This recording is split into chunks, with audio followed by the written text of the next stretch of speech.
Millions of people have lost weight with personalized plans from Noom. Like Evan, who can't stand salads and still lost 50 pounds. Salads generally for most people are the easy button, right? For me, that wasn't an option. I never really was a salad guy. That's just not who I am. But Noom worked for me. Get your personalized plan today at Noom.com. Real Noom user compensated to provide their story. In 4 weeks, the typical Noom user can expect to lose 1 to 2 pounds per week. Individual results may vary.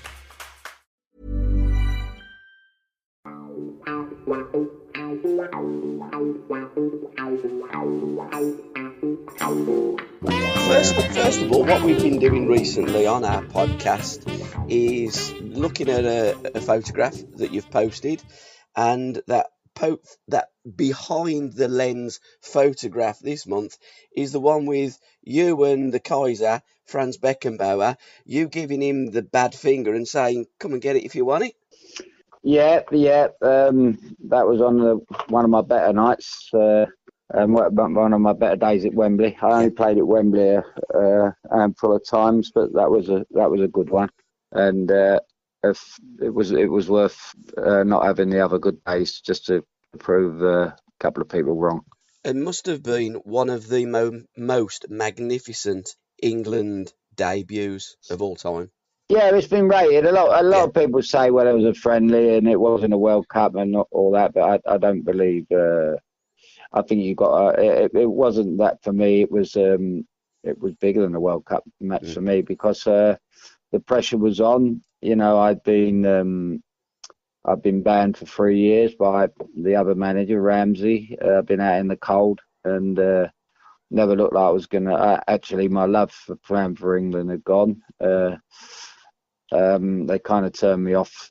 The people at the FA and management turned me off of it, and I was fortunate enough, really, that I had moved to Stoke and rediscovered my form, and through you know who. So I went into that match full of, so full of confidence. It was incredible. I obviously didn't know I was going to play when I turned up at the HQ, on the Sunday morning. But I found out pretty quickly. I played so well on the Saturday against Manchester City. We beat them 4-0, and I had a hand in most of the goals. And I really, if he hadn't, I had a feeling that he was saving me for the West Germans, who were world champions, and because he had an opportunity to pick me a couple of matches before, and I got a feeling that he said to his sidekick Les Cocker that we'll save him for the big one, and then we can get rid of him. And not just a hand in the goals against Manchester City, that wonderful goal that you scored when you took the throw in, balls nonchalantly come to you with that shoulder and you took the throw in, come inside, scored a magnificent goal. And you referenced Ramsey, which is a link to Ipswich, and it was 50 years to the day that you scored your ghost goal against Ipswich Town at Stamford Bridge. Yeah, I call it the goal that never. They call it the goal that never was, but it was. Yeah. The old adage that we used to use: read the papers in the morning. But it's I laugh at that. I've always laughed at that goal, and but what intrigues me more than anything is that how our refereeing has not improved since. Because funnily enough, I just got something from Jason Pettigrew started asking the same question. What do you recall about it? And all I recall about it, really, I don't think much about the goal at the time because I think it was laughable. And that's nothing's changed since then, even to the extent of the ridiculous VAR today. They used to make excuses for referees and linesmen and officials that they were amateurs in a professional game, and that was always their get out. But that isn't the case today. They're professional people. They train. They get very well paid, and they shouldn't be making such mistakes. And now they give the referees another excuse now with the VAR to make silly decisions, and the VAR is actually taking the game backwards. Well, let's go back Yeah. to 1967 because this is the thread. And we had two great cup finals that year, one involving Queen's Park Rangers being the first third division club to win the League Cup, and in the FA Cup it was Tottenham versus Chelsea affair, wasn't it? Or certainly the semi-final was. Yeah. No, it was you're right. 67 was that was a final that nearly never happened. Chelsea and Tottenham, because Chelsea, there was a big dispute over cup final tickets, and there would have that was Chelsea. I mean, I was at the game. I was at the game with my brother, and I was only 15 at that time. I just signed apprentice, and I was about a year into my apprenticeship, and I didn't find out till later on that the Chelsea players were in a hotel in Bournemouth till about 4 o'clock in the morning on that Saturday morning, the FA Cup final, and they weren't playing. Yeah. And I might have actually made my debut as a 15-year-old because that's how many players they had. They was been so short of players that me and my brother might have had to play. So they, because they refused to play because in those days, it always makes me laugh when you see players in them days. After they've got through the semi-final, they're all jumping and singing and dancing and all that. That wasn't so much getting to Wembley. It was because it was a big payday. It was they used to get 100 tickets 100 tickets to buy, and they get them in one hand and they go out to the other hand to either Stan Flashman or whoever else wanted to buy them. So that was a big payday for footballers in them days, and that was why Chelsea held out that morning and they weren't going to play. And then at the 13th hour, they said give them the tickets. So I don't know where they got the tickets from. But that would have been quite some final had they refused to play. And when I said that, it was a little bit of a joviality because in the semi-final at Villa Park, I believe another game that he was at, Leeds United had 2 goals disallowed, and the second goal by Peter Lorimer for encroachment from a Chelsea player.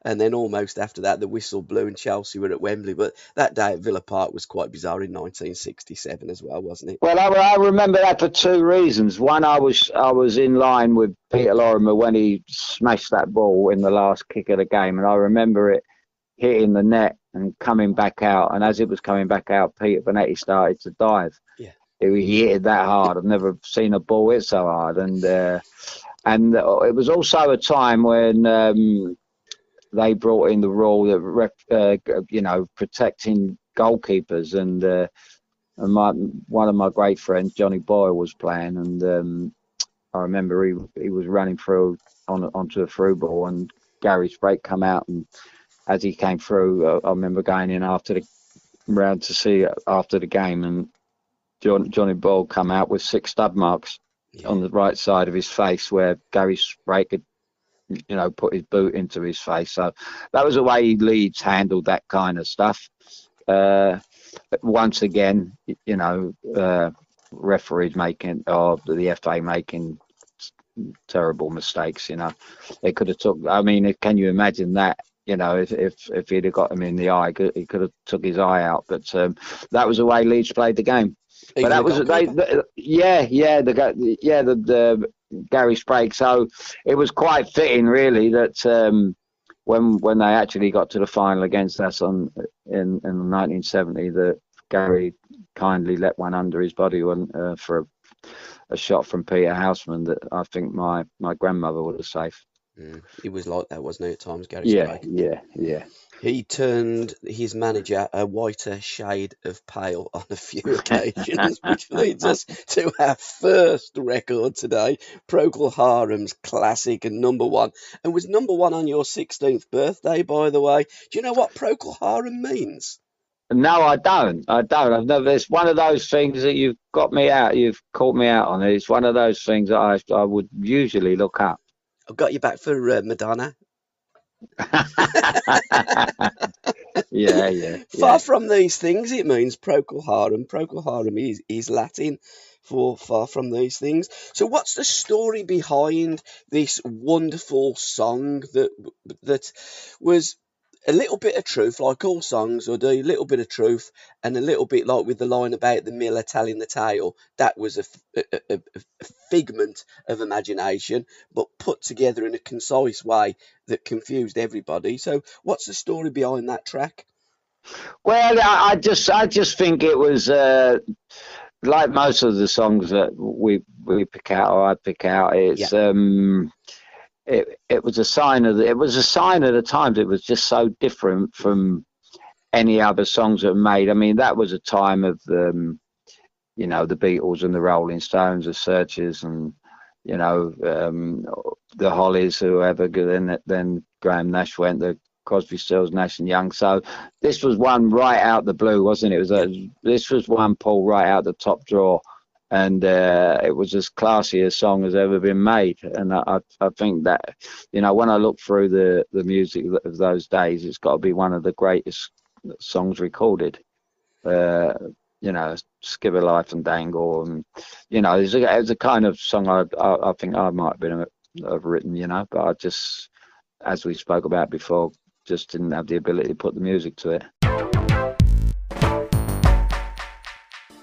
And I'm guessing that you and the rest of your Chelsea boys wouldn't have minded being in that place that the songwriter was writing about for the Whiter Shade of Pale. It looked quite a bit of a party that was going on, with ceilings being removed and everything else. And I think quite a bit of alcohol was taken, and probably other things as well. Well, they might have got a game in our team then, mightn't they? Our Chelsea team there. Yeah, I mean, those were the days. Those were the days when that was all happening at that time. I remember the Elton John. I've read the Elton John book a couple of times, and some of the stories in there, what they were getting up to, and the John Lennon days, and that. Everything went in those days. It was a fantastic days of. I'm not saying that I'm one for drugs and all that, but marijuana never really killed anybody. In fact, it's quite the opposite. But no, it was. I mean, without the drugs, there wouldn't have been songs like that, would there? There would have been. I played a song the other day, "A Day in the Life" by the Beatles, and it's a fantastic song. But the LSD, "Lucy in the Sky with Diamonds" and stuff like that. It's all about smoking weed or whatever. There's nothing right in today's society. I mean, that is nothing today with what goes on. In fact, it's quite the opposite. But in those days, Al, you're right. I mean, we've come off the back of pretty much really the Second World War, haven't we? And then the 50s. We've entered that new decade of the 60s. And by the time 66, 67, and England obviously won the World Cup and all the rest of it, it was the swinging 60s. And the epicenter, I'm guessing, was the King's Road and Chelsea. Well, I think it's funny you should mention England winning the World Cup, because in those days in the King's Road, I don't think anybody realised they did. Right. There was so much going on. Yeah. It was an incredible time, just an incredible. I remember going down there, just walking down there on a lovely summer's evening, about 5:30, 6 o'clock, and you'd see him come along ringing the bells, Harry Krishna and all this, and then they had all the riots and mods and the rockers and all this. Not that I was one for that, but we'll go into another song in a minute called San Francisco. It's the Flower Power. They were the most incredible. It was like I've watched a couple of movies recently about a kid with a fairy tale book, and he lives his life like a fairy tale, and that's what it was in them days. It was like a fairy tale. You couldn't believe what was going on around you. And as a young 15, 6-year-old, I suppose, although I became a footballer, I would just love to have been in their world. And if I would have been born a musician instead, I mean, I would have, plus the fact you've got your sell-by date, I mean, when you look at the Rolling Stones today, and they're still doing concerts. He's 145, Mick Jagger, and he's still doing concerts. So, it was the music is, that we've said in all our shows, it's just without music there would be no movies, there'd be nothing, would there be no life? And also, without football, there wouldn't be, because we've always maintained this: music and football go hand in glove, and that's very evident in your autobiography, The Working Man's Ballet. Alan Hudson, confusing Chelsea fans since 1974. Is that a correct statement? Well, the working man's. I mean, the working man ballets are just an incredible title, isn't it? It's. I think that's what I remember when Jeff Powell, my friend on the Daily Mail, he's a top writer and one of the top in the world. It's just a fantastic writer, and when he saw the title, he was blown away by it, and that was what my manager called it, and that's the way he saw it. And Tony wasn't like me. I mean, I could have, I wanted to be, Millions of people have lost weight with personalized plans from Noom, like Evan, who can't stand salads and still lost 50 pounds. Salads generally for most people are the easy button, right? For me, that wasn't an option. I never really was a salad guy. That's just not who I am. But Noom worked for me. Get your personalized plan today at Noom.com. Real Noom user compensated to provide their story. In 4 weeks, the typical Noom user can expect to lose 1 to 2 pounds per week. Individual results may vary. The dawn of a new season of Futurama is coming to Hulu July 29th. That's great, but I have to warn you, it's completely brilliant. The interplanetary hit is back. The very survival of Earth is at stake. Is everybody okay? Is anybody hurt? Nobody's okay. Everybody's hurt. Watch the all-new season of Futurama. That's the best damn show I ever saw. July 29th, streaming only on Hulu.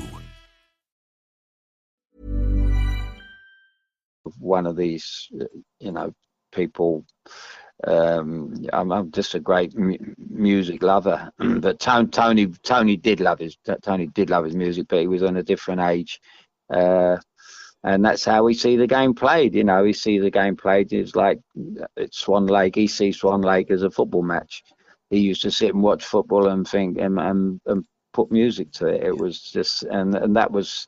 And the photograph I have of me and George Best, if you put that to music, it's clashing for the ball to music, it just about sums the title up. We're going to go back to confusion in a moment, but when you went to America and played for Seattle Sounders, you must have visited San Francisco, and that Scott McKenzie song that does remind you of the Hare Krishnas and the Flower Power. What was it like when you actually went to San Francisco, and through that song of Scott McKenzie's, did you have an idea of what San Francisco was going to be, and did it differ from when you actually landed there?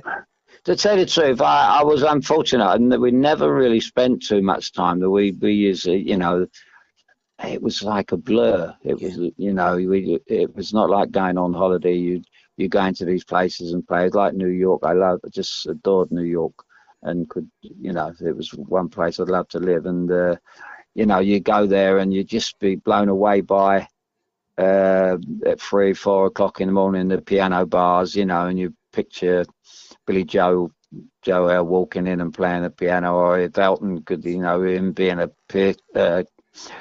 concert pianist as well. These American bars are just leave England light years behind. But I've been over the bridge there and been in San Francisco, but I've never really. It's like New Orleans. I'd love to spend time in New Orleans. I've never really been fortunate. They never had a football team at that time, so I never got there.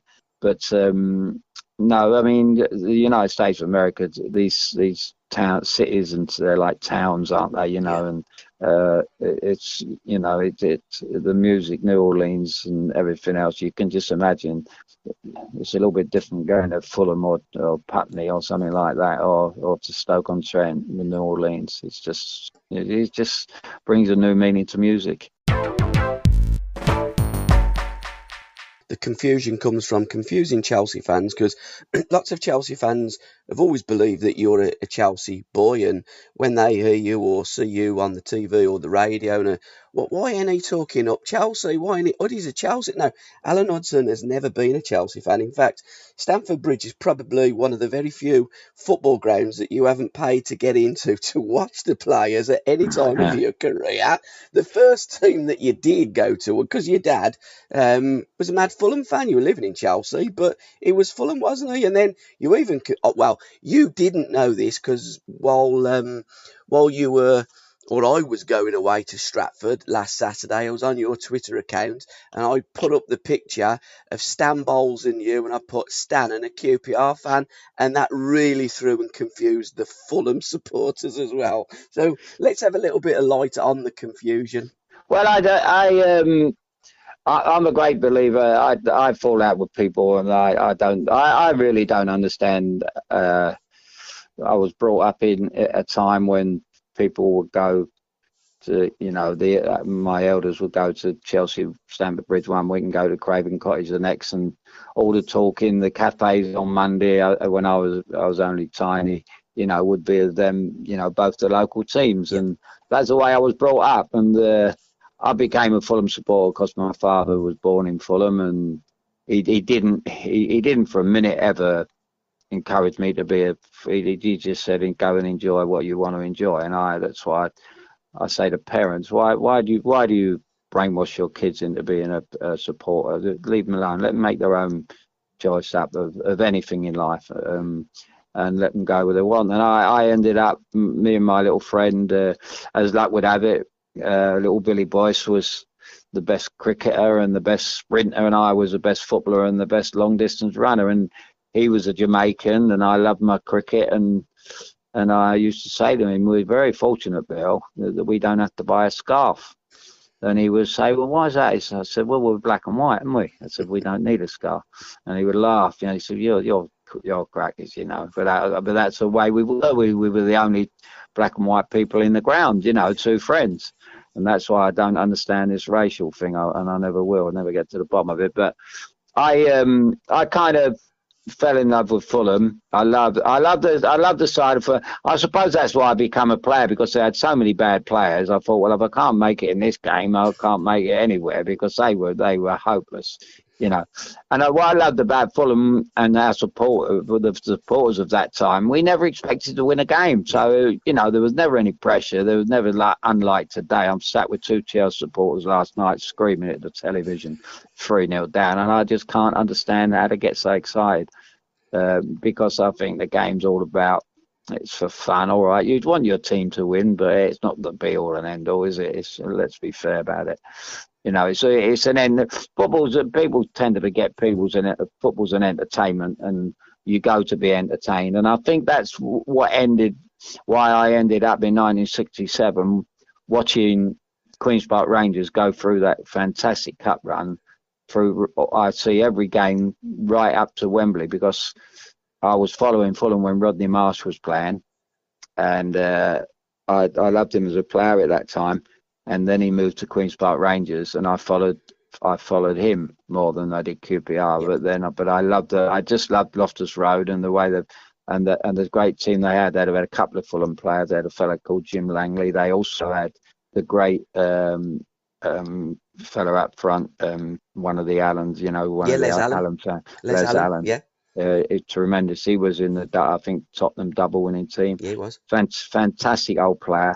They had Bobby Keach. I knew Bobby from a kid, who was at Fulham. So they pulled off the miracle in 1967. I was even up in Birmingham for the semi-final when they beat Birmingham 4-1, I think, in the second leg. Yeah, and I travelled up with my dad on the supporters bus. So I was very much into that. And even when I missed Wembley 67, I was there for the Chelsea final, but I weren't there for the League Cup final, because I had to be at Stamford Bridge, because that was our job as apprentices. We had to be at the home match. But I can remember staying outside the offices, and I heard that they were 2-0 down, and I listened to the final few minutes when they scored the winner outside the main office at Chelsea, and everybody thought I was happy because Chelsea had scored or something, but it wasn't. That day was fantastic, But I would love to have been there on that day, especially being 2-0 down and coming back to beat West Brom. And this is the thing with true football fans. You might get bought up. I mean, I was bought up Birmingham City, but I don't class myself as a fan now. I like to watch football. I like to watch players. I go to games to watch players now, not to watch a football club. understand that. Sadly, lots of them aren't geniuses.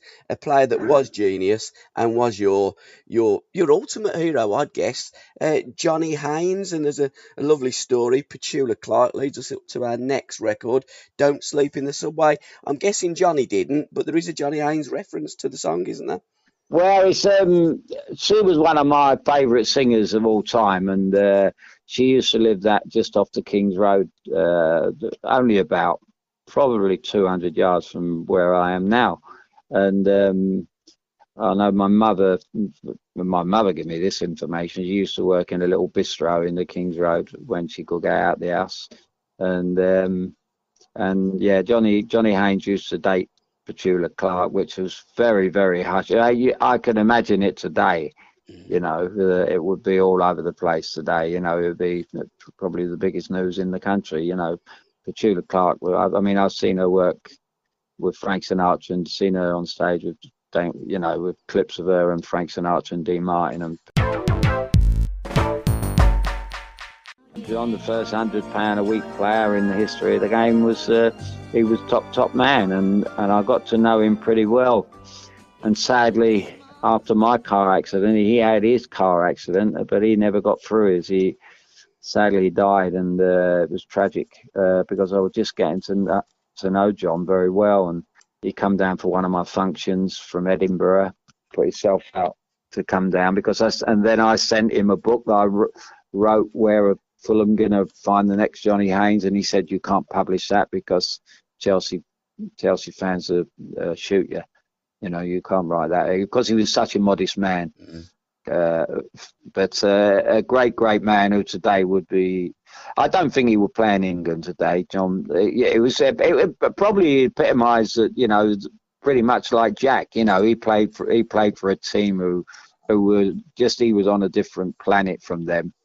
And I suppose people in Southampton say like Matt Letizia was like that, you know, a big fish in a small bowl. But Johnny was just in love with a football club, and the same as Jack is with his club. So, you know, we've got a like for like there.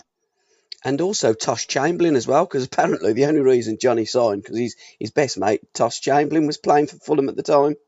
Well, they had this wonderful friendship, and that was the one, that was where the joke came from, wasn't it? That was where it all started, with Johnny Haynes and Tosh Chamberlain when he went in and got his £100 a week, and it was all over the press and all that, and Tosh went in to see him, and Johnny Haynes said, no, I wouldn't go in, Tosh. He said, hey, you ain't going to get nowhere near like that. You know, you just stick as you are. And he went in, and I think it was Tommy Trinder who was in charge. And he said, you know, he says he's getting £100 a week. And he says, well, he's getting £100 a week in the summer, and he's getting £70 a week in the winter. He said, which is out of season. And he said, I'm getting £30 a week and £15 a week out of season. And he said, well, you're not as good as Johnny Haynes, are you? He said, oh, well, I am out of season. And that was where that joke came from. So they kind of boosted that joke and put it into a different category. But that's where it come from. Tosh went in claiming more money, but you know, he just, you know, I don't know what Tosh would have done without Johnny Haynes, because Johnny Haynes used to put a ball with the laces just the right way for him, you know. He was one of, well, probably arguably the best passer of ball that England have ever seen, wasn't he, Johnny Haynes, the maestro? He was even more than that, Paul. He was even more. I remember the game when they beat Scotland 9-3 when they ripped them apart, and Johnny was a midfield player. I think Johnny scored 2 or 3 and made 3 or 4 or whatever. He was just an outstanding, you know, in a team of Jimmy Greaves, and you know, they were probably the 2 best players that London could boast at that time.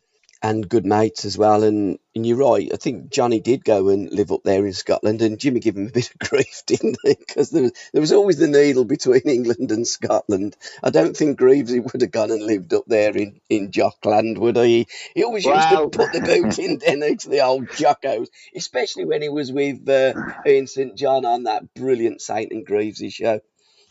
Well, I remember seeing a thing on television. He was in the back of a black cab, Jimmy Greaves, and the Scottish lad was driving the cab, and he was on the phone to his mate saying, "I got Jimmy Greaves in the back. We love Jimmy Greaves, you know what a player he was." And Jimmy said, "Don't give me all that." He said, "I've been at Hampden Park and I've seen you like Wembley. You don't love me. You don't love any of us, you know." So there was great banter between us all in them days, and it continued, didn't it? You know, but that was what was fantastic about the game in those days, because, you know, without the Scottish, Howley wouldn't exist. Yeah, we had, you know, the best managers, and all the best managers were Scottish, and the best players were Scottish. So and the only one that didn't come down when he should have come down, because Rangers and Celtic were so big at that time, was Jim Baxter. If Jim Baxter would have come down when he was 21, 22, we would have seen another genius, you know. Sadly, he come down towards the end of his career, and he come down to Sunderland and then Nottingham Forest, and he wasn't in the best of, well, probably conditions and form, was he? His I see him behind him. I'd see him play at Fulham for Nottingham Forest, and it was a sad sight. Yeah. It was a sad sight, and it's something that always stuck in my mind when I went back to Stoke. And although I got them out, I helped get them out of trouble, the relegation. But I was always aware that, you know, when to hang my boots up, because you don't want to be remembered. You know, and I can remember going to the Queen's Park Rangers when I nearly signed for them when I left Chelsea, and I was at the game. To listen to the rest of this podcast, please go to www.patreon.com/SRBmedia, or just follow the links in the description. Thank you.